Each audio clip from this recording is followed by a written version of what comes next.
پھر وہ بھی باز رہتے ہیں جرائم کرنے سے، تو یوں جرائم کی شرح معاشرے میں کم ہوتی چلی جاتی ہے اور معاشرہ ایک درست سمت میں چلنا شروع ہو جاتا ہے۔ تو جس طریقے سے اسلام نے مسلمانوں کے حقوق بیان فرمائے ہیں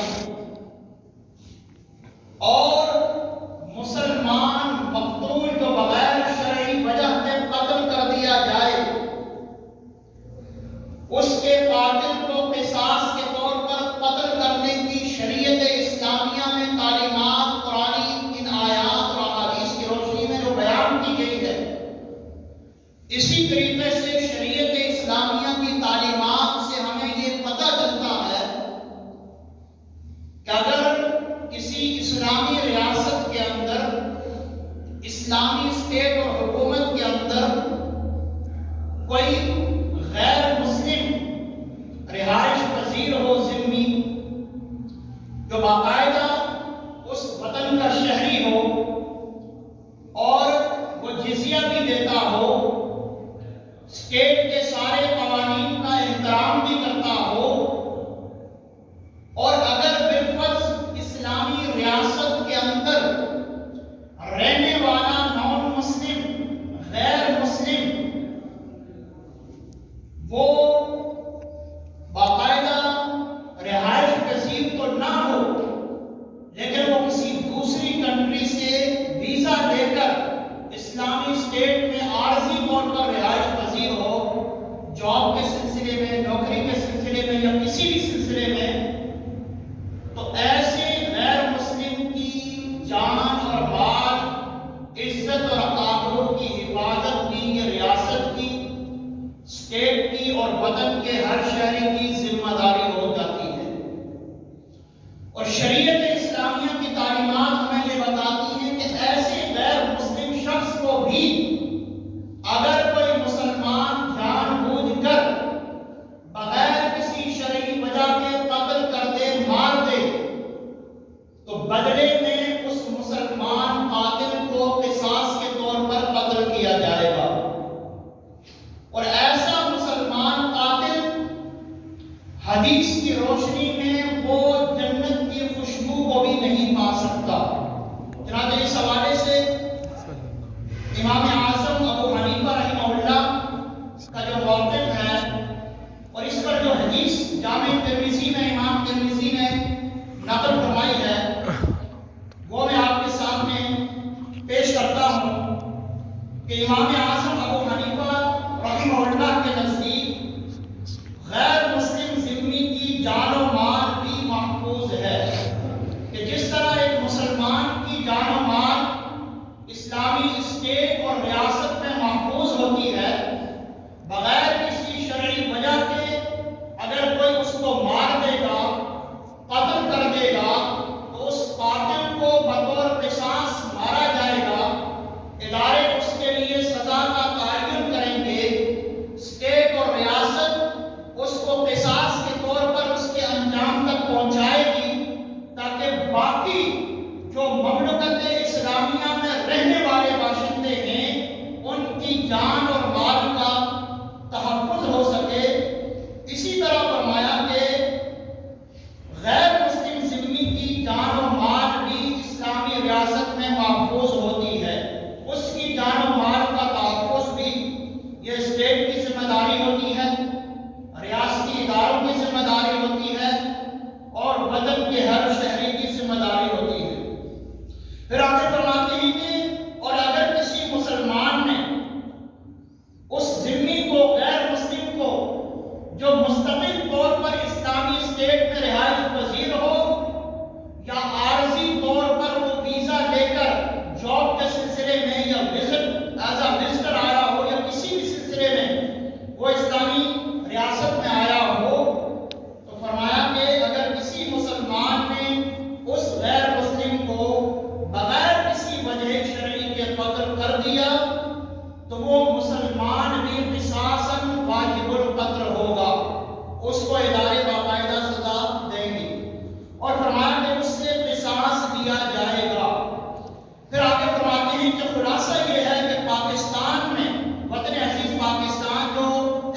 اسلامی ریاست ہے،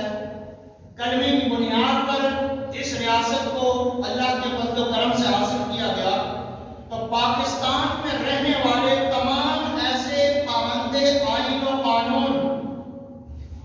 غیر مسلم جو پاکستان کے مستقل شہری ہیں یا بدریہ ویزا آنے کی وجہ سے قانونی طور پر حکومت پاکستان کی امان میں ہیں، جنہوں نے کسی ایسے فعل کا ارتکاب نہیں کیا جس سے وہ مباح دم ہو گئے ہوں، ان کی جان اور مال بھی محفوظ ہے۔ ان کو اگر کسی شرعی وجہ کے بغیر حلال جان کر یا کار ثواب سمجھ کر ناحق قتل کیا گیا تو ایسا ارتکاب کرنے والے شخص نے، اس جرم کا ارتکاب کرنے والے شخص نے حرام کام کا ارتکاب کیا ہے، اور یہ شدید ترین گناہ ہے، اور فرمایا کہ اس پر حدیث پاک میں سخت وعید ارشاد فرمائی گئی ہے۔ اب وہ حدیث پاک کیا ہے وہ سماعت فرمائیں۔ امام ترمذی نے جامع ترمذی میں سنن ترمذی میں اس حدیث کو روایت کیا۔ اللہ کے حبیب صلی اللہ علیہ وسلم نے فرمایا، الا سنو، خبردار ہو جاؤ، آگاہ ہو جاؤ۔ یہ الا کا لفظ قرآن میں یا احادیث میں اس موقع پر استعمال کیا جاتا ہے جب کسی اہم پیغام کو قرآن یا حدیث میں بیان کیا جانے لگا ہو۔ اس طرح فرمایا، الا ان اولیاء اللہ، سنو اللہ کے جو اولیاء ہیں، لا خوف علیہم ولا هم یحزنون، یہاں پر اولیاء کرام کی تعریف قرآن میں بیان فرمائی۔ اب اس حدیث میں لفظ الا سے اللہ کے حبیب ایک اہم پیغام امت مسلمہ کے نام دے رہے ہیں۔ ارشاد فرمایا کہ الا من قتل نفسا معاہدۃ لہ ذمۃ اللہ ورسولہ فقد اخبر بذمۃ اللہ فلا یرح رائحۃ الجنہ۔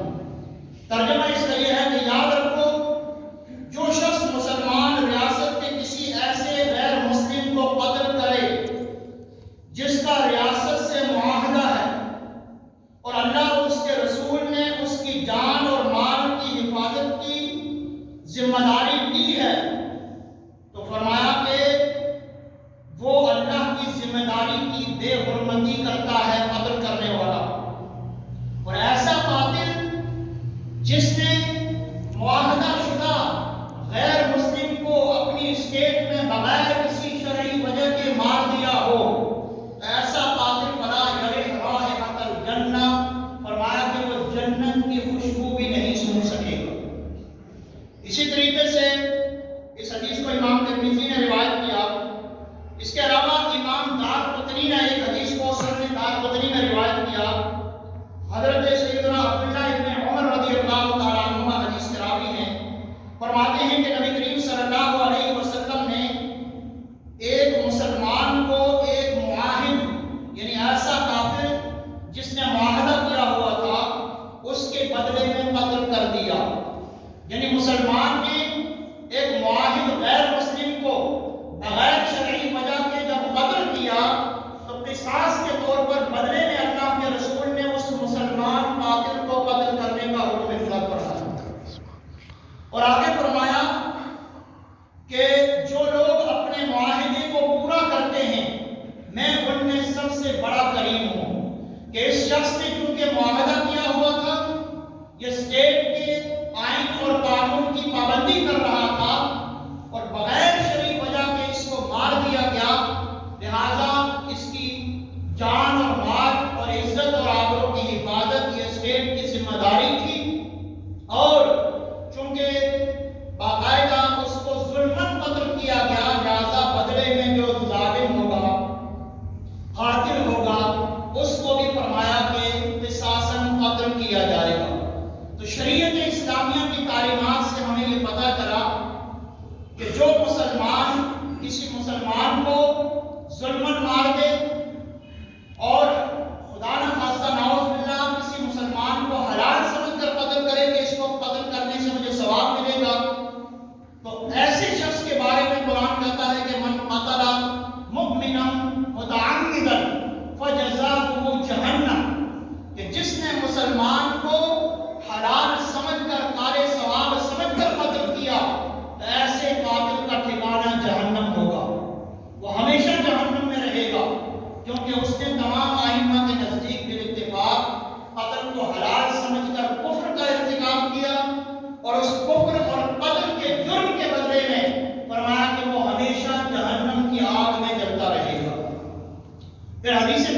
اور سنن دارقطنی کی حدیث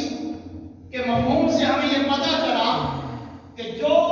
غیر مسلم ذمہ یا عارضی طور پر ویزا لے کر کوئی اسلامی اسٹیٹ میں رہائش پذیر ہو،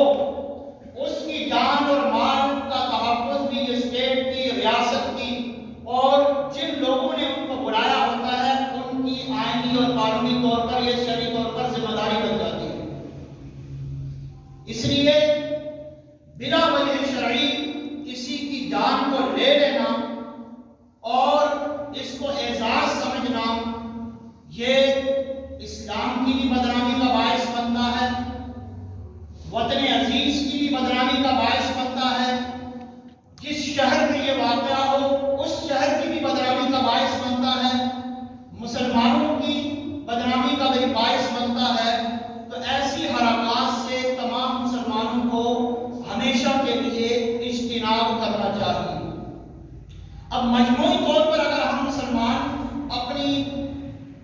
حالت کو دیکھیں کہ مسلمانوں کی آج معاشرے میں کیا حالت زار ہے، پھر آخر میں ہم جو سانحہ سالکوٹ پیش آیا جس کے ضمن میں آج اس موضوع کا میں نے انتخاب کیا، اس پر چند باتیں عرض کی جائیں گی۔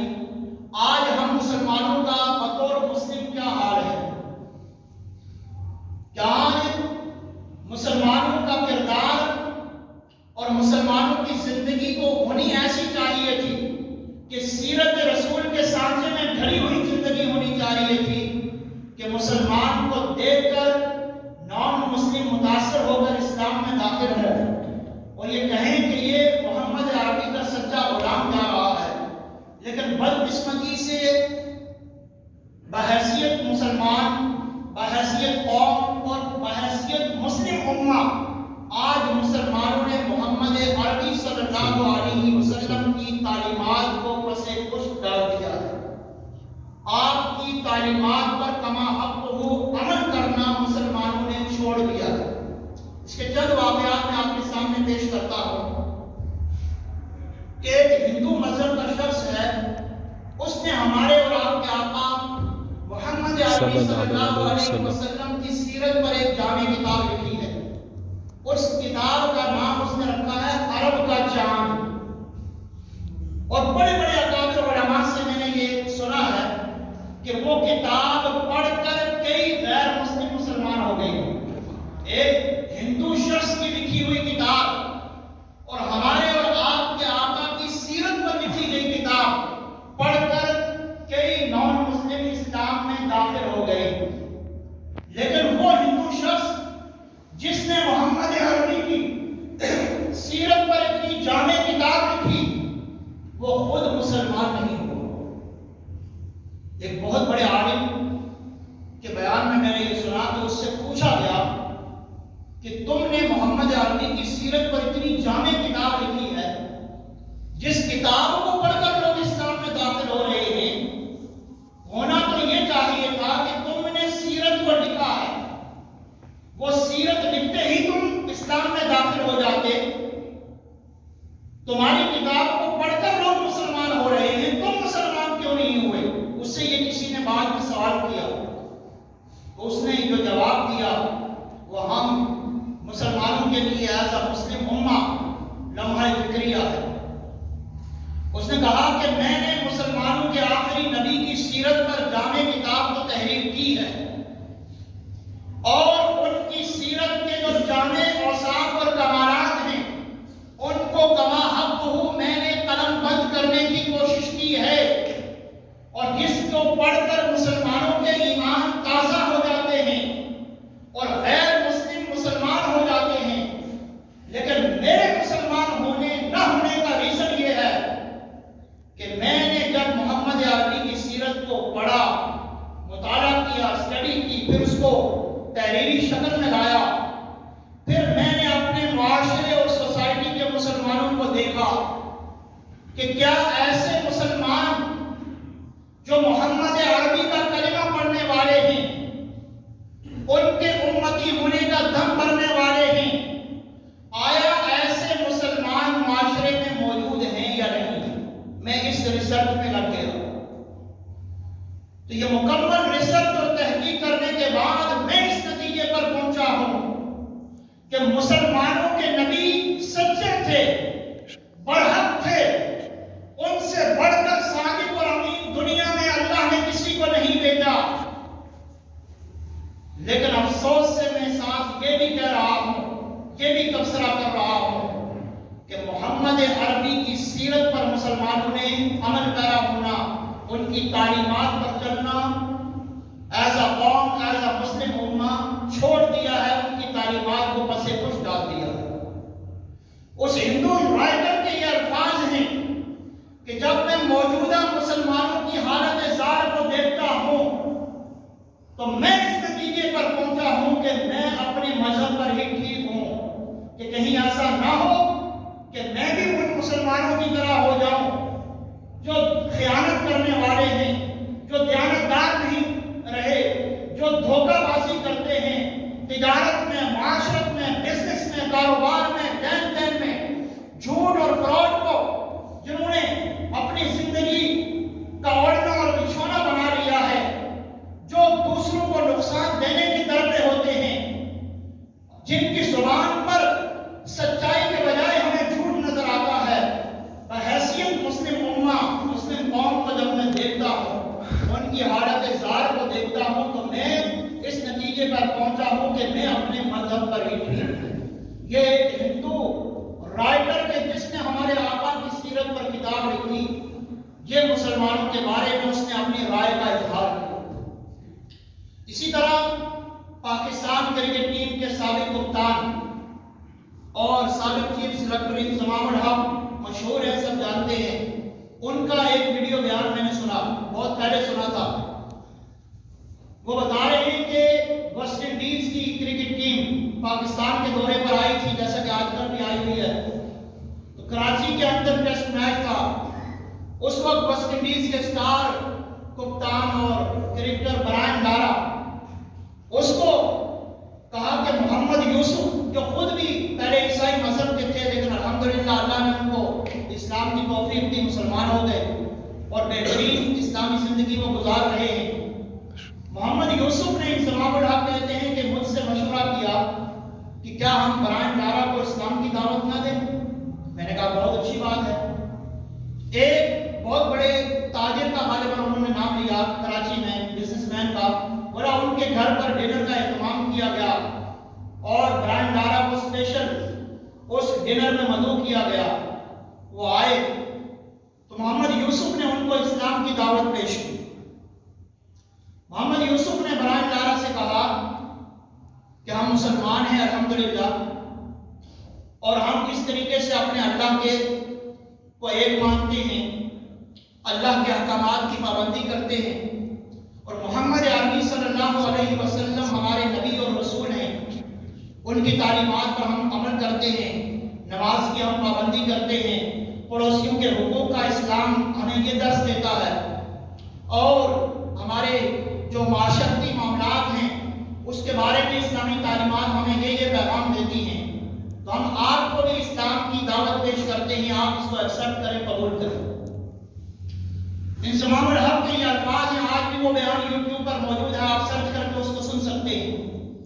کہ برائن لارا نے ہماری گفتگو کو، محمد یوسف کی گفتگو کو بڑے غور سے سنا۔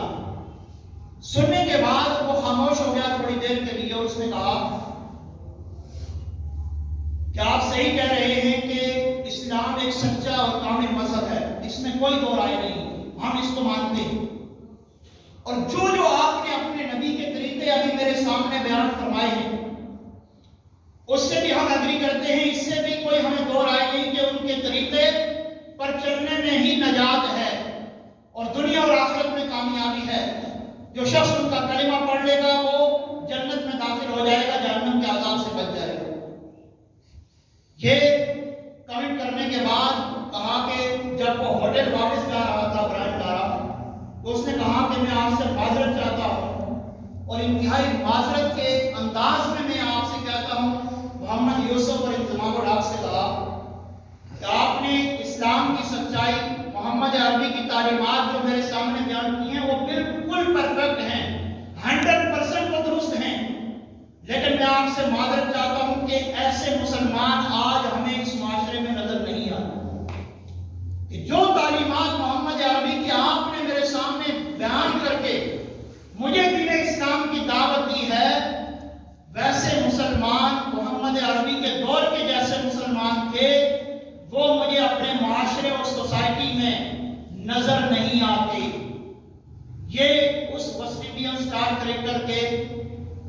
کمنٹ تھے مسلمانوں کے بارے میں کہ ہم مسلمانوں کو کس حیثیت سے دیکھتے ہیں. پھر اسی طریقے سے یہ تو ان کی سنی سنائی باتیں ہیں. جو بات میرے ساتھ بیتی ہے ایک ہندو نے جو میرے سے مکالمہ کیا ہے وہ بھی میں آپ کے سامنے آج کے موضوع کی مناسبت سے مختصر عرض کر دوں. افریقہ کی ایک باقاعدہ جزیرہ نما کنٹری ہے ماریشس. وہاں پر میں 3 سال ایز اے امام و خطیب رہ کے آیا ہوں 2014 سے 17 تک. ہماری جو مسجد تھی اس کے سامنے جیسے یہ مین روڈ ہے اس کے سامنے ایک دکان تھی موبائل کی ہندو شخص کی. وہاں پر مسلمان ہندو کرسچن سب رہتے. موبائل میں کوئی مسئلہ ہوا میں اس کی دکان پر گیا. وہاں جا کر اس سے ملاقات ہوئی. اس نے مجھے کہا کہ آپ پاکستان سے ہیں. میں نے کہا پاکستان سے ہوں. پھر اس نے کہا کہ میں ہندوستان سے ہوں اور یہاں اس کنٹری میں نے شادی کیا. یہاں میرا چھوٹا سا بزنس ہے یہ موبائل وغیرہ کا اس کا کام تھا. اس نے مجھ سے کچھ اسلام کے بارے میں سوالات کیے. اس نے کہا کہ میں کچھ آپ سے سوالات کرنا چاہتا ہوں. میں نے کہا بسم اللہ کریں. کیا سوالات ہیں؟ پھر اس نے مختلف سوالات کیے کہ آپ مسلمان ایک ہی سمت میں رخ کر کے نماز کیوں پڑھتے ہیں؟ کیا اس طرف خدا نہیں ہے، اس طرف نہیں ہے، اس طرف نہیں ہے؟ اس طرح کے اس نے سوالات کچھ کیے. اس کا الحمدللہ میں نے اس کو تسلی بخش جواب دیا کہ ہر عبادت کا کوئی رولز ہوتے ہیں، ریگولیشن ہوتے ہیں، کوئی باقاعدہ قواعد و ضوابط ہوتے ہیں، شرائط ہوتے ہیں. جس طرح میں نے کہا آپ ہندو لوگ مندر کی پوجا کرتے ہیں تو اس کی طرف رخ کر کے اس کی پوجا کرتے ہیں، پیٹ کر کے نہیں کرتے. تو اسلامی تعلیمات یہ ہیں کہ مسلمان جب نماز پڑھیں گے تو قبلے کی ڈائریکشن اسلام اور شریعت کی تعلیمات نے ہمارے لیے متعین کر دی ہیں. ہم قبلے کی ڈائریکشن کی جانب رخ کر کے نماز پڑھیں گے تب جا کر ہماری نماز درست ہوگی. پھر اس سے کچھ باتیں ہوئی. پھر مزید اس سے ایک مرتبہ ملاقات ہوئی. ہماری جو مسجد تھی اس کے برابر میں چند قدم دور تبلیغی جماعت کی مسجد تھی. اس نے مجھ سے سوال کیا کہ مولانا صاحب اس مسجد میں اور اس میں کیا فرق ہے؟ اب یہ ایک ہندو شخص سوال کر رہا ہے. ہمارے ہاں جو مساجد کے جھگڑے ہیں اور جو تعصب پرستی ہے، جو فرقہ واریت ہے، اور ایز اے مسلم جو ہم ان جھگڑوں کی وجہ سے اسلام سے بھی اور ایک دوسرے سے بھی دور ہوتے چلے جا رہے ہیں، وہ تو ہمیں مسلکی اعتبار سے نہیں دیکھتے، وہ ہمیں ایز اے قوم اور مسلم دیکھتے ہیں. اس نے سوال کیا کہ اس مسجد میں اور اس میں کیا فرق ہے؟ پھر آگے اس نے یہ اگلا جملہ کہا کہ اس مسجد کے لوگ وہاں نہیں جاتے، وہاں کے لوگ یہاں نہیں آتے. کیا ان کا خدا کوئی اور ہے؟ کیا ان کا خدا کوئی اور ہے؟ پھر آگے اس نے کہا کہ معذرت کے ساتھ ہماری اس سوسائٹی کے اندر جہاں پر وہ رہتا تھا کہ ہندو کمیونٹی کے بہت سارے لوگ ہیں اور ہندوؤں کے اندر بھی بہت زیادہ فرقے ہیں. اس نے یہ کہا لیکن معذرت کے ساتھ ہماری اس پوری کمیونٹی اور پورے اس گاؤں کے اندر جو ہندوؤں کا مرکزی جو پوجا کا مندر ہے وہ ایک ہی ہے. اپنے اختلافات کو بھلا کر وہ سارے وہاں پر پوجا پاٹ کے لیے آ جاتے ہیں. کیا آپ مسلمانوں میں بھی ایسا ہے کہ مسلمان اپنے اختلافات کو بھلا کر اجتماعی طور پر باجماعت نماز پڑھنے کے لیے آ جائیں؟ یہ ایک ہندو شخص کے کمنٹ تھے. پھر اس نے مجھے کہا کہ معذرت کے ساتھ ہم جانتے ہیں کہ اسلام سے بڑھ کر مقدس مذہب کوئی نہیں ہے. کہ اس کے الفاظ آپ کو بتا رہا ہوں جو اس نے مجھ سے کہے کہ وہ اسلام کے جو پیشاب کے چھینٹوں کو، پیشاب کے شریروں کو جسم اور کپڑوں سے مس نہیں ہونے دیتا اور جسم اور کپڑوں کو دھونے کا حکم نہیں دیتا، اس اسلام سے بڑھ کر مقدس مذہب کیا ہو سکتا ہے؟ لیکن مولانا صاحب معذرت کے ساتھ اسلام تو صحیح مذہب ہے، آپ مسلمانوں نے اسلام کی تصویر کو بگاڑ دیا. یہ ایک ہندو شخص نے کمنٹ کیا تھا. اور آج ایز اے مسلم ہم دیکھ رہے ہیں کہ آج ہمارا کیا حال ہے. یہ جو سانحہ سیالکوٹ پیش آیا، اس کی جتنی الفاظ میں مذمت کی جائے کم ہے کہ یہ واقعہ انسانیت کے بھی خلاف ہے، دین کے بھی خلاف ہے، پاکستان کے آئین اور قانون کے بھی خلاف ہے. اور اس وقت بھی ہمارے اکابر علماء نے شدید الفاظ میں اس کی مذمت بھی کی تھی، اسٹیٹمنٹ بھی جاری کیے تھے. تمام مکاتب فکر کے علماء نے باقاعدہ سری لنکن ایمبیسی میں جا کر اظہار تعزیت بھی کیا تھا اور اس کی شدید الفاظ میں مذمت کی تھی. ہم بھی اس کی شدید الفاظ میں مذمت کرتے ہیں اور ایسے واقعات کی روک تھام کے لیے یہ اسٹیٹ کی، ریاست کی،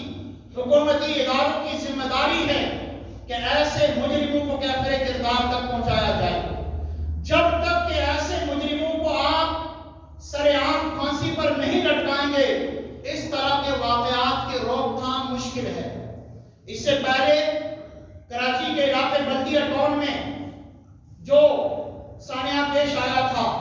300 افراد کو فیکٹری کے اندر زندہ جلا دیا گیا تھا. سب جانتے ہیں 300 افراد کو زندہ جلایا گیا، اور آج بھی وہ فیکٹری ویسے ہی پڑی ہوئی ہے. اس کے بعد اس فیکٹری میں کوئی کام نہیں ہوا. وہاں سے کئی بار ہمارا کراچی میں گزر ہوا، اور باقاعدہ وہاں کے مقامی لوگوں کے مطابق رات کو عجیب و غریب وہاں سے آوازیں آ رہی ہیں. ہم سوال کرتے ہیں کہ کیا ان 300 افراد کے قاتل ان بھتہ خوروں کو جو بھتہ نہ دینے کی وجہ سے پوری فیکٹری کو انہوں نے آگ لگا دی اور 300 افراد کو زندہ جلا دیا گیا، کیا ان کے قاتلوں کو سزا دی گئی ہے؟ اسی طریقے سے 2 حفاظ کرام بھائیوں کو شہید کیا گیا، زندہ جلایا گیا، کیا ان کے قاتلوں کو سزا دی گئی ہے؟ اس طرح کے سینکڑوں ایسے واقعات ہیں جو وطن عزیز پاکستان کے اندر رونما ہوئے ہیں، لیکن بدقسمتی سے ان مجرموں کو، قاتلوں کو، ان بھتہ خوروں اور دہشت گردوں کو سزا نہ دینے کی وجہ سے آئے روز ایسے واقعات ہمیں دیکھنے کو اور سننے کو ملتے ہیں. پھر ہمارے شہر سیالکوٹ کے اندر جو واقعہ پیش آیا، یہ وطن عزیز پاکستان کی بھی بدنامی کا باعث بنا، شہر سیالکوٹ کی بھی بدنامی کا باعث بنا، اور سپورٹس کے اعتبار سے جو سپورٹس کی اشیاء پورے ورلڈ کے اندر جو باقاعدہ جاتی تھی، اس کی ساتھ بھی متاثر ہوئی. یہاں کے لوگوں کا بزنس بھی اس واقعے کی وجہ سے متاثر ہوا، اور پھر اسلام کی بدنامی الگ کی گئی. پھر یہاں پر ہمارے لیے مشن اور پیغام یہ ہے کہ جب بھی ایسا خدا نخواستہ کوئی واقعہ پیش آ جائے تو ہم پہلے مکمل ریسرچ کرنے کے بعد، تحقیق کرنے کے بعد کسی نتیجے پر جب ہمارے ادارے پہنچ جائے پھر اس پر ہم اظہار خیال کیا کریں. کبھی ہم مذہب کو بدنام کرنا شروع کر دیتے ہیں، کبھی کسی تنظیم کو بدنام کرنا شروع کر دیتے ہیں. اس پر ہمارے اکابر علماء نے باقاعدہ اسٹیٹمنٹ جاری کیا کہ یہ ایسا ہی ہے، کوئی چوری کر کے پاکستان زندہ باد کا نعرہ لگا کر وہاں سے چلا جائے. تو کوئی اگر چوری کر کے پاکستان زندہ باد کا نعرہ لگا کر وہاں سے فرار ہو جائے تو کیا یہ کہا جائے گا کہ یہ پاکستانی اداروں نے نعوذ باللہ یہ کروایا ہے؟ تو اس نے پاکستان کو بدنام کرنے کے لیے ایسا کیا. اسی طرح اگر کوئی ایسے واقعے کا ارتکاب کر کے وہاں پر مذہبی نعرے لگاتا ہے تو یہ مذہب کی بدنامی کا باعث بنتا ہے، حالانکہ مذہب اس کے اندر انوالو نہیں ہوتا. مذہب کی تعلیمات ایسی نہیں ہوتی. اسلامی تعلیمات، ابھی قرآن کی آیات آپ کے سامنے پڑھی گئی، حدیث پڑھی گئی کہ مسلمان اور غیر مسلم جو بھی اسلامی جمہوریہ پاکستان کے اندر ذمہ رہ رہا ہے، رہائش پذیر ہے، یا کوئی عارضی طور پر ویزا لے کر آیا ہوا ہے، اس کی جان اور مال کی حفاظت یہ اسٹیٹ کی ذمہ داری ہے،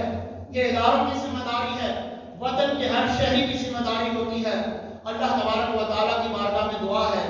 کہ ایسے واقعات کی روک تھام کے لیے ہماری حکومتی اداروں کو جامع پالیسی اپنانے اور ایسے مجرموں کو قرار واقعی سزا دینے کی توفیق عطا فرمائے تاکہ آئندہ کبھی ایسے واقعات نہ پیش آئیں. تو ایز اے مسلم ہمیں اپنی نیتوں کے قبلے کو، عمل کے قبلے کو درست کرنے کی ضرورت ہے. ہمارے دلوں کے اندر ایک دوسرے کے بارے میں نفرتیں آ جاتی ہیں، ہم ایک دوسرے کے پیچھے نمازیں پڑھنا چھوڑ دیتے ہیں اور طرح طرح کی آراء ایک دوسرے کے پیچھے رکھنا شروع کر دیتے ہیں. دوسروں کی طاق میں ہم لگ جاتے ہیں اور کسی کے پیچھے پڑ جاتے ہیں. تو یہ سارے رویے شریعت کے، آئین کے، قانون کے اور اسلامی تعلیمات کے خلاف ہیں. اللہ تعالی ہمیں سچا مسلمان بن کر محمد عربی کی غلامی میں زندگی بسر کرنے کی توفیق عطا فرمائے. وآخر دعوانا الحمدللہ رب العالمین.